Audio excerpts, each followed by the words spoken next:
Hi, everyone. Thank you for joining my talk. And as said, it is about incident management and how it is all related to GopherCon, which is a conference about Go. Go is a programming language, right? We write any code that needs to get to production, and then in production, things could go wrong. Sometimes it's better, and things went smoothly, but sometimes not. And we need to know how to manage incidents once something really doesn't work out properly. So first of all, hi, my name is Hila. I'm a senior DevOps engineer and I work for Wix. I have 15 years of experience in tech industry, which means I've seen a lot of production incidents, seen and handled in enterprises, in small startups, when I was on-call, when I wasn't on-call. So I dealt with a lot of incidents, and this is why I'm here to talk to you about stuff and share from my blood, sweat, and tears my experience. So basically, let's get to it. So the agenda for the talk today, we will talk the mindset that you should have in order to manage incidents. We will discuss the structure of a flow of an incident, like how to have a structured process to manage incidents more effectively, which on-call traits you should have in order to be a good incident manager and how to improve them, and how you can be proactive in order to come prepared for incidents. So, just to have a baseline, first of all, what is incident management? Incident management is a set of procedures and actions taken to resolve critical incidents. And basically, it is an end-to-end process that defines how incidents are detected and communicated, who's responsible to handle them, what tools are used for investigation and response, and what steps are taken towards resolution. The thing is that we need to reframe our perspective. And why is that? First of all, to understand that not all page that you get is an incident. When does it become an incident? When there's a loss in revenue, customers, data, and more. And if we don't have a procedure or structured process to manage incidents, then it could lose to, basically, we can lose valuable data. A downtime could lead to reduced productivity and revenues. And business could be held liable for breach of service level agreements, which is not good because we owe a lot of things that the customers that we are working with. So a lot of people say, hey, we have incidents, and we are in an ad hoc kind of mindset of something happened, we need to fix it, or we need to address incidents when they come, and they don't link one incident to another and stuff like that. We need to shift this ad hoc approach to something else, to be much more structured. And in order to have a structured process, we need to have, first of all, business mindset, which means that we don't only think about the systems and the tech stack that we have and use, but we need to understand the why. Why are we doing things in a certain way? How the things that we do affect the business, and etc. So basically, all things related to revenues, customers, data, reputation loss, the business mindset is needed to grasp the overall impact of incidents and mitigate damages. And this is why it has to be a structured process where you will incorporate the business mindset and make sure the things are handled as quickly as possible, again, for the sake of the business itself. So, first rule, I would say, of managing incidents, and in general even to be an engineer, is to know that everything fails all the time. Who said it? Me. Throughout my career, okay? But first of all, I think it's weird to quote myself, so I'm not going to do it.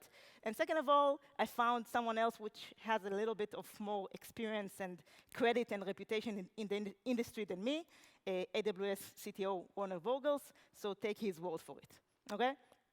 So, everything fails all the time. Production systems, dev environments, pipelines, things that we build, things that we buy, systems that we rely on to know that our production systems are down.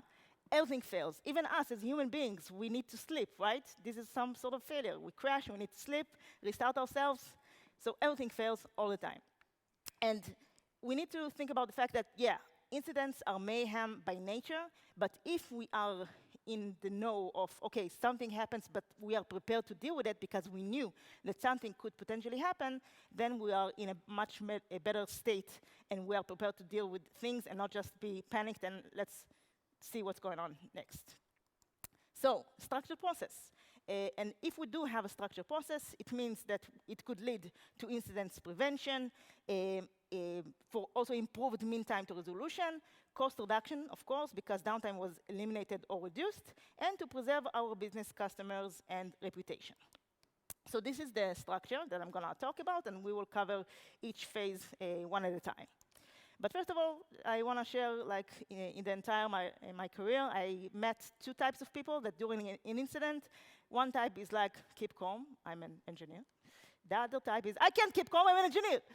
So I say that you can keep calm if you ask yourselves the questions that I'm going to share now, and each set of questions will help you progress to the next phase of an incident, and then actually towards the incident resolution. So first phase, on the identify and categorize pillar, first question, do I understand the full extent of the problem and the business impact? Because maybe sometimes the alert is there, but we are not sure what is the business impact. So if we know, awesome, we can dive right in for debugging, etc.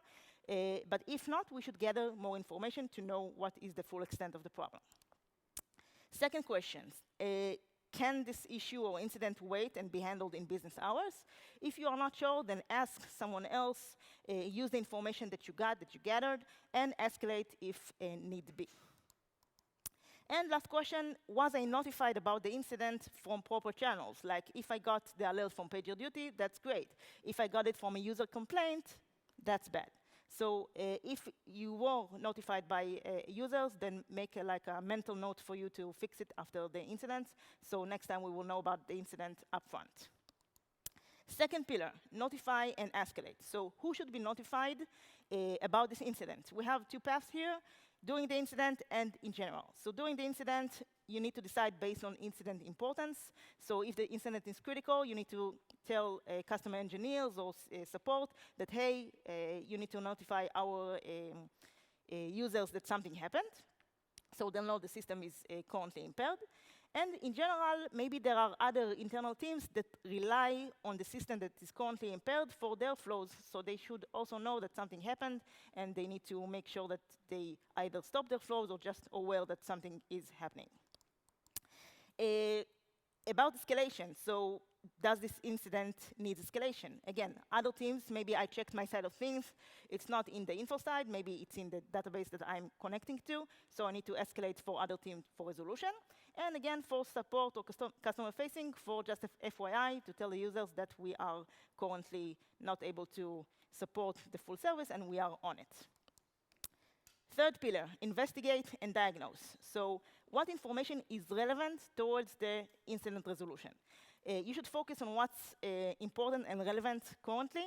Maybe it sounds straightforward to you, but throughout my career, I dealt with people that just talked and talked and talked and like, give me the last line of what's going on and where is the issue currently. Don't tell me the entire flow. Please focus on what is the relevant issue. So focusing on the non-relevant will throw you off route and make you lose valuable time during debugging, and we don't want to lose time. We want to make sure the incident gets resolved as soon as possible. And also, a lot of the time, the system flow is comprised of a lot of parts, and we need to focus on the relevant phase, both for debugging purposes and also for escalation, because if someone needs to help us, let's not waste their time of helping us and tell them right to the point what the issue is about. Okay, I debugged, great. Now, did I find the root cause, and do I understand the root cause? Because if we find the root cause, possible remediation steps can be determined. If I found it, great, awesome. But if not, we need to investigate some more and escalate if needed. Because why we need escalation in that point? Again, business mindset. We want to avoid breaching SLAs. So if you don't know what to do, escalate to someone that might help you. And I will also cover it in a different section of this presentation. And also, we need to prioritize root causes over surface level symptoms, meaning I got maybe an alert that the service on a server is down. Yeah, I can go and start the service and that's it, but I should probably investigate what's going on to make sure, to check what made the service stop in the first place, because I want to expose any underlying issues that could potentially harm my systems. Fourth pillar, resolve and recovery. So which possible remediation steps is the best one to take? We need to choose the fastest solution to eliminate downtime without compromising systems' health and stability.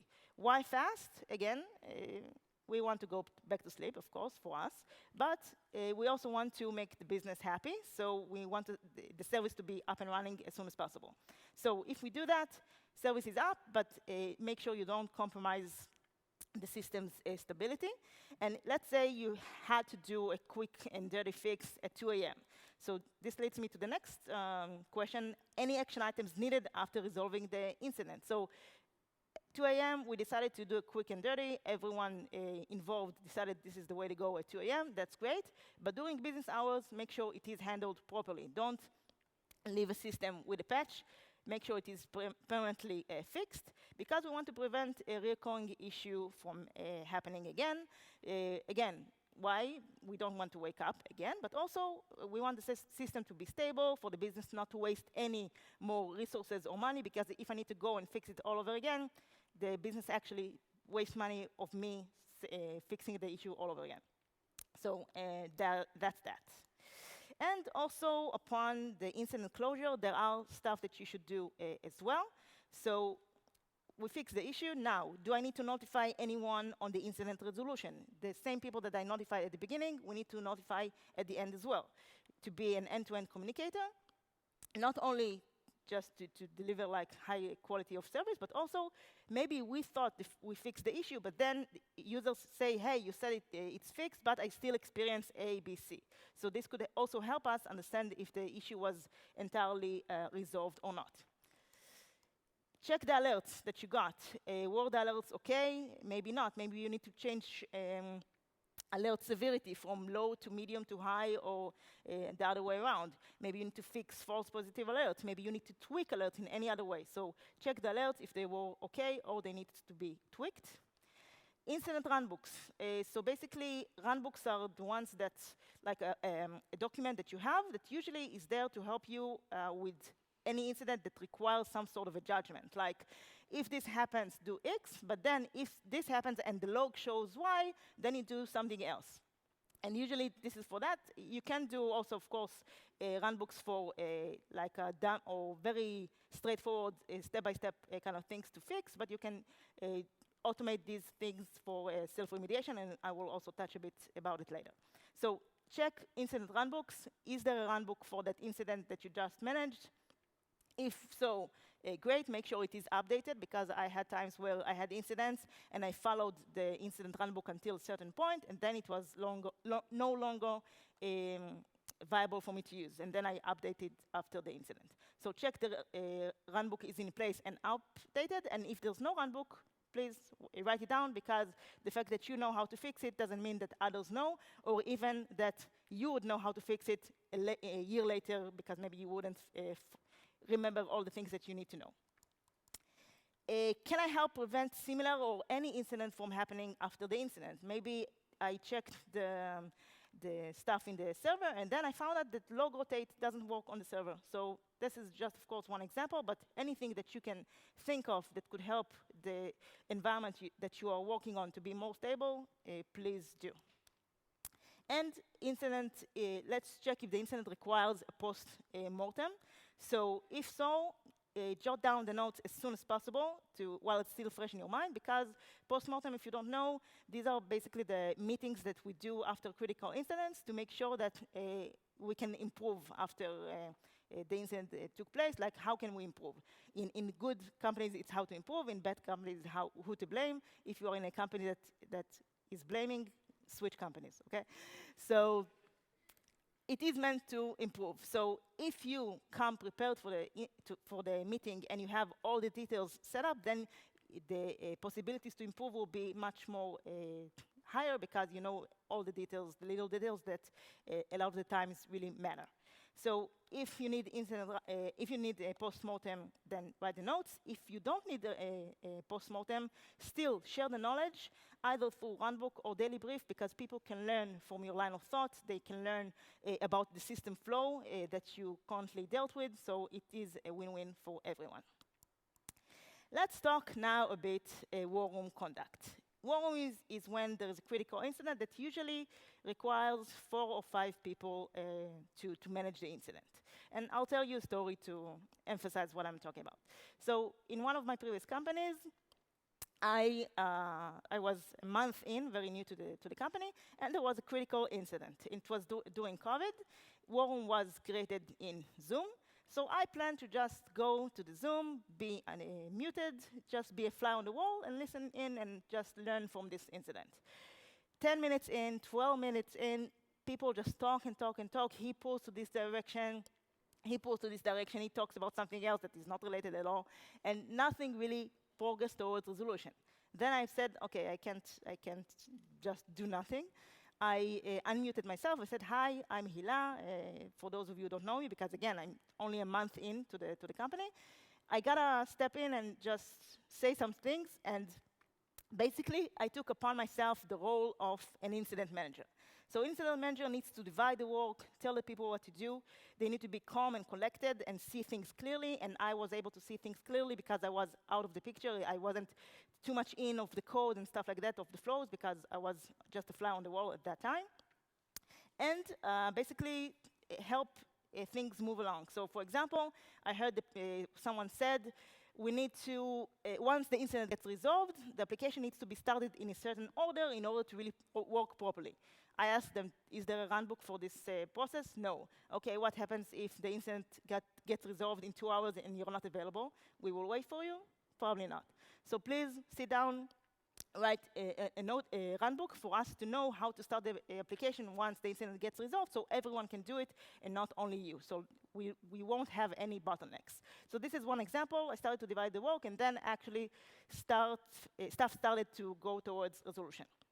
Another thing that an incident manager should do is to reduce involvement of people that doesn't serve the purpose.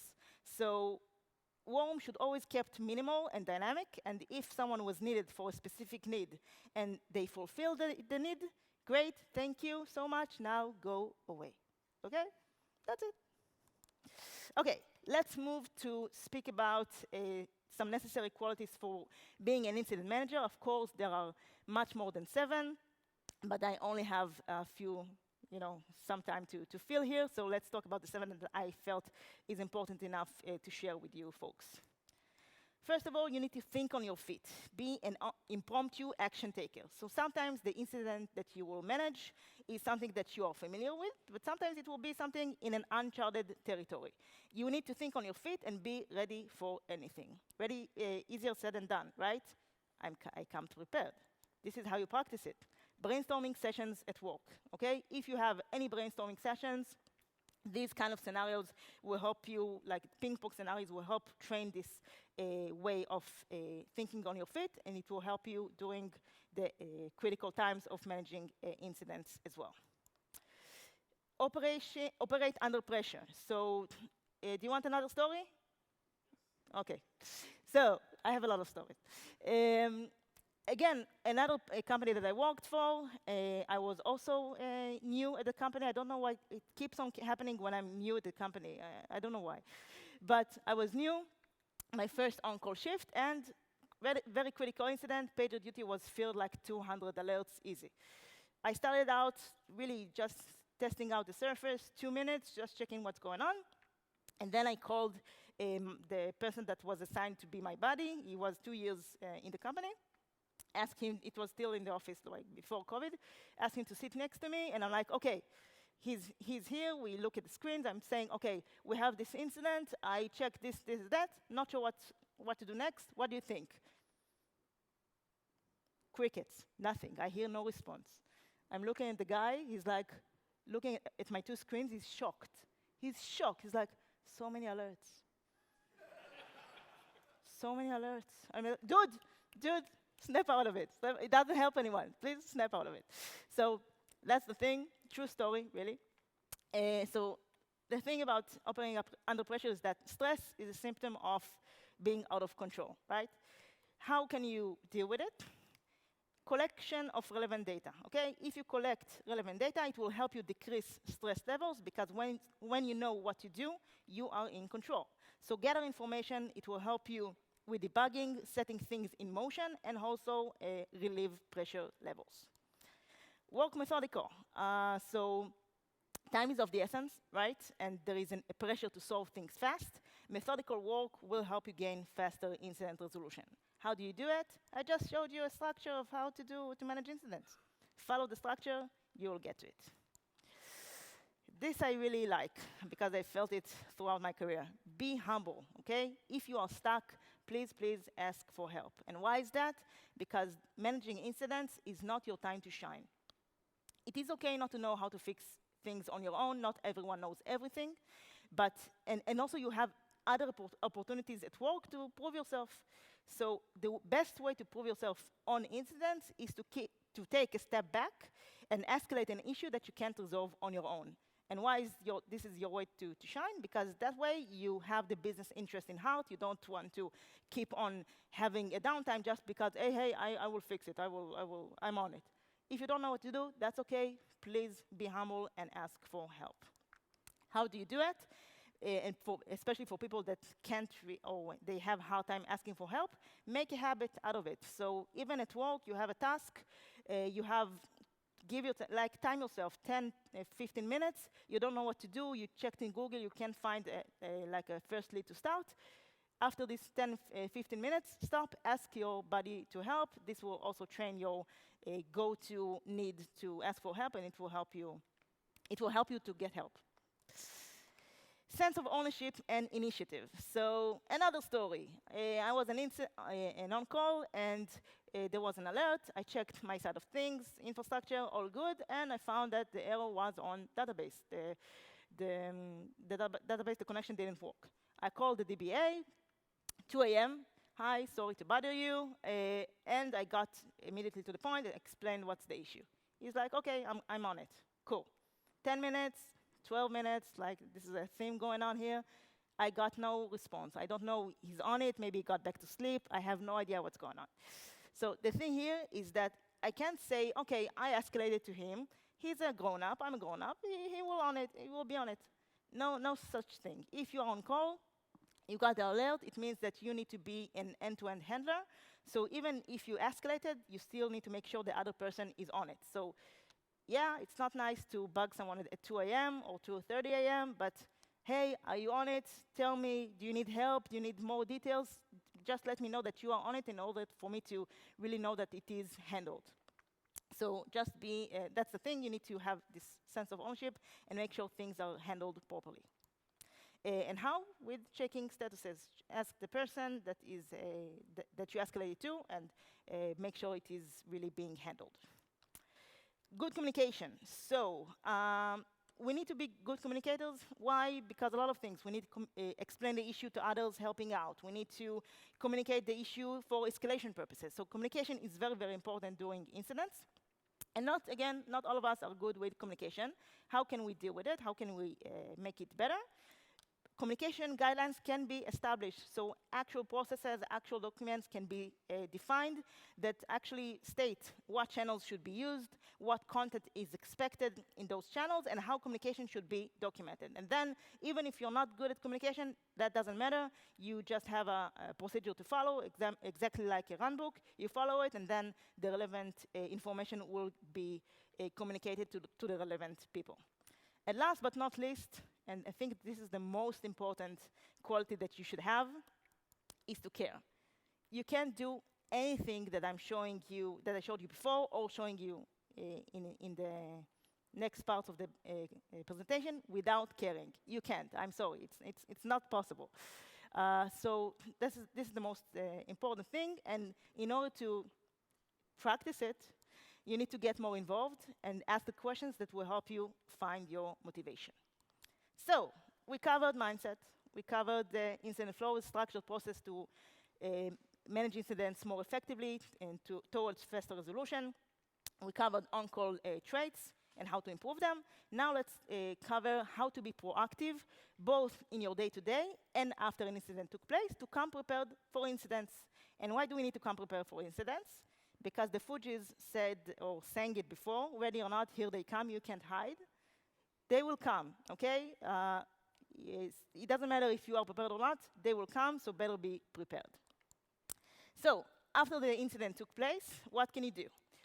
On-call shifts, handoffs. So whenever I have a shift of on-call, I should write a summary of what happened in this shift. Like, I suppressed false positive alert. I had a recurrent issue. Alert X is waiting for dev to check it, stuff like that. And that way, first of all, it's good for audit purposes, but also for your team member success, because maybe your next, the team member, the week after that, will have an alert that he will remember that is related to something that happened on your shift. They could link the dots, and it's very important, and it will help them for coming more prepared for their shift as well. So on-call shift handoffs, write them down. Shouldn't take a long time, just a summary, 1 minute, and it provides a lot of value.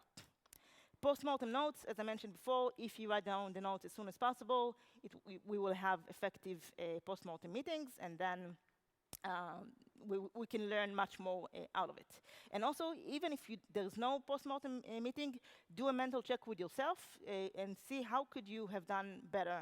And I'm sure that you will have some insights after that. New tasks. So anything that you can think of to prevent the next incident or stabilize the environment. A lot of the tasks that we have in backlog or things that also progress towards the sprint came from things that popped up after incidents. So if you have these kind of things, put them in Jira or whatever tool that you're using. Modify alerts. Please fix false positive alerts, because don't wait for the next on-call to do it, because they will wait for the next on-call to do it, and they will wait for the next on-call to do it, and then it will never happen. So please do it yourself. Incident runbooks, as I mentioned, make sure they exist and that they are updated. Automation, so I covered it at the beginning a bit, but also here. So if you have anything that could be a candidate for self-remediation, like clean up disk space and stuff like that, we always have like these certain things that we do, clean the log folder and stuff like that. If you identify candidates for self-remediation, it will help you reduce the amounts of alerts as well. And if the issue handled, please share the knowledge more in depth than in the on-call shift handoffs that I mentioned before, because that way people can learn from your line of thought, they can learn about the system flow, and this is great. On your day-to-day, what can you do in your day-to-day to come prepared for incidents? So the on-call shifts handoffs that I mentioned before, now it is about reading them on an ongoing basis, aka reading your team members' on-call shift handoffs. Why do you need to do that? Because production happens all the time, not only when you're on call. So your way to understand what's going on in production is through these handoffs.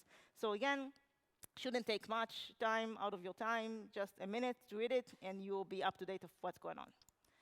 Escalation point of contacts. So you know the needed pieces of information related to your side of things. So my side is infrastructure, but you should know other realms as well. So and basically have the full picture.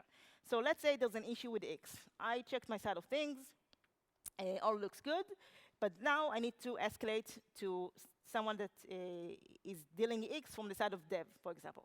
If I know that John is the one that manages X from his side, awesome, I can shorten the process, I can debug much more quickly, I can escalate much more quickly, all good. But if I don't know who's responsible for X, I need to wake my team leader up and ask who's responsible for X. And then I'm interrupting his sleep, I'm wasting time of the debugging, and the system is currently down. Not great. So if you know and identify upfront escalation point of contact, it could really help you in the shortage of time that you have during an incident.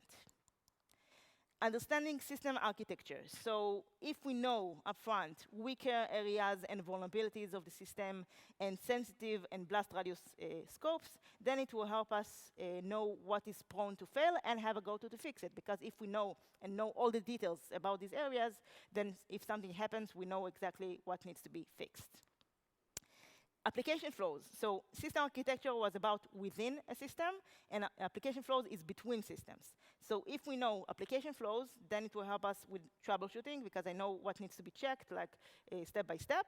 It will help also contributing to the methodical debugging that I showed before, and also for business impact, because we know what's the impact, we know who to escalate. It all links together. Team members' tasks. So again, it's very hard for me, no, it's very easy. It's very easy for me to focus on my tasks and my tasks alone, and that's it. But production changes all the time, not only through my changes.